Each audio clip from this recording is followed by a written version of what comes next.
You remember back when you had an iPod Touch and you still had to plug in your headphones back then? Maybe you were trying to load up Macklemore's Thrift Shop because you knew all the words, or maybe you were trying to watch the uncensored version of Blurred Lines for the 100th time. Or maybe you were more into TV and you were just as shocked as I was when Walter White finally died. Well, probably. Anyways, the year was 2013, and that was the last time I saw Danny Green hit as many shots as he did last night. Now, some people were trying to blame me because I came pretty hard in the last couple of videos, even on the Heat vs. the World podcast, the most recent episode, I came super hard at Danny Green. So some people were trying to say I was a jinx, trying to blame me, but in reality, I've been saying this for years, ever since 2020 when he missed that game winner in game 5, said he's washed up, he's not the same, and he's sucked since. This is his first good game in a very long time, so obviously can't blame me, I just want to say that.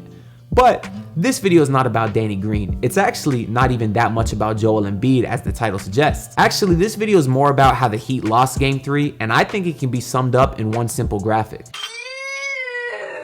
Now, Philly fans were saying the same thing after a terrible shooting performance in game 2, and Miami came out the gates pretty hot. But the difference is, in game 3, Miami only gave up 99 points. 99 points in a game where Philly shot an absurd 16 of 33 from 3. Meanwhile, when Miami lit it up in game 2, going 14 of 29 from 3, they scored an impressive 119 points. Now, I hate to dumb down my analysis and make it as simple as 3-point shooting, but I really feel like that was the major reason the Heat lost. And the main reason I'm so confident going forward is because of Miami's defense. The same reason I've had all this confidence the entire time. I mean, they only gave up 99 points. So in a game when you look at Philly and you say, wow, they shot the lights off, they didn't even break 100 points. That's been my favorite thing about the Heat team this year, is the defense and the ability to lock down and key in on certain guys. And of course, those key guys that we want to lock in on are those other star players. And because of that, there'll be a lot of open shooters sometimes, specifically in the corner. That's where Danny Green did a lot of his work. But going forward with the same defensive scheme, I'm very confident saying Danny Green is not going to have another game like that. And additionally, with the Heat's defense being so strong, even when they go on these really long, terrible scoring droughts like they did in game 3, the other team is not going to go on some kind of massive run because they're not scoring either.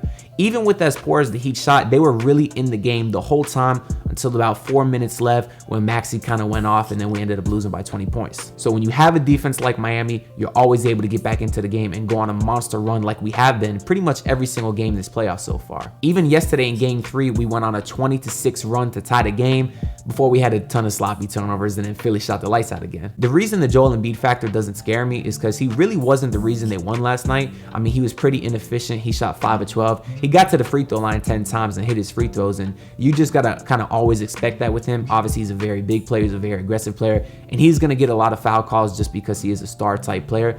But at least I have some respect for his aggressiveness.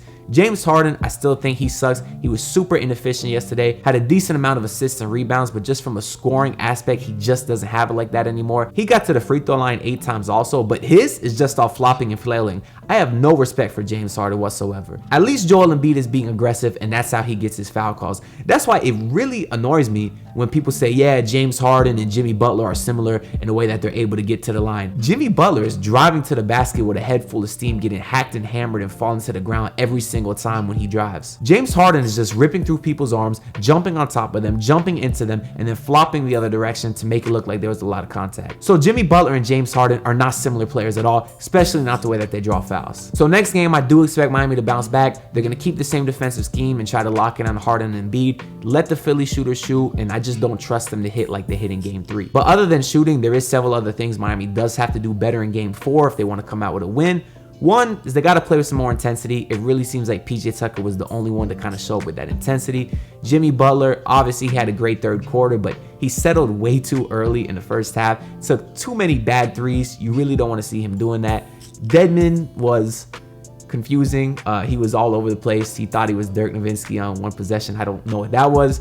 Tyler Herro was super inefficient, and overall, the offense was just very lackadaisical. I had too many sloppy passes, just throwing it either too soft or directly to the other team. And Bam Adebayo was pretty inefficient too. He was 2 of 9. Obviously, that's pretty unacceptable, but Even his footwork in the post is so bad. He goes up with a lot of sloppy, very ugly, awkward looking shots sometimes, and they just have no chance of going in, hit the side of the backboard, those type of things. But hopefully that's something he can work on in the offseason, because his offensive post game is pretty terrible. But I do expect Miami to turn it up in game 4. They're a much better offense than only scoring 79 points, obviously. And I don't want to discredit Philadelphia's defense, because obviously Joel Embiid being back will help their defense a lot. But obviously he's kind of sitting in the paint most of the time, kind of stopping drives. Miami got a lot of good looks on the outside. They just didn't hit. That's really all I got to say about this game though. I wanted to get a video out today because I won't be able to post after tomorrow's game because my girlfriend is graduating. So I just want to shout out to my beautiful girlfriend. I'm graduating from nursing school. So proud of her. And even, studying nursing school, she was shocked to see that Joel Embiid was coming back with an orbital fracture.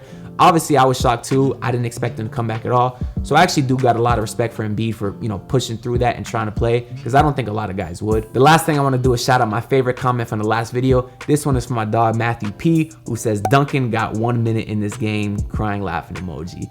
Yeah, Duncan looked pretty sad. He looked pretty depressed, at least when he was coming into the game. I do like seeing him on the bench cheering and, appreciating each other's success, to use an old Spoism. But that being said, as far as Duncan Robinson, if the offense is very poor and they get pretty cold like they did last game, I wouldn't be afraid to put in Duncan Robinson, see if he can heat up, give you a couple threes.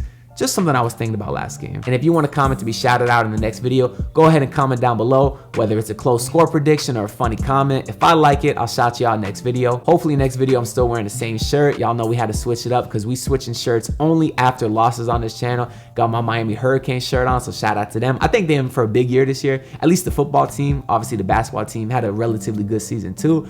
But I like Tyler Van Dyke for the Hurricanes, and I think they're going to go a long way. But lastly, make sure to like the video if you enjoyed. Dislike the video if Danny Green still scares you. And I'll see you next video, hopefully with the same shirt. But who knows? Because you may never see me again. Y'all find out later, or you won't. I'll see y'all later. Pull up in your city, tryna get that dead face.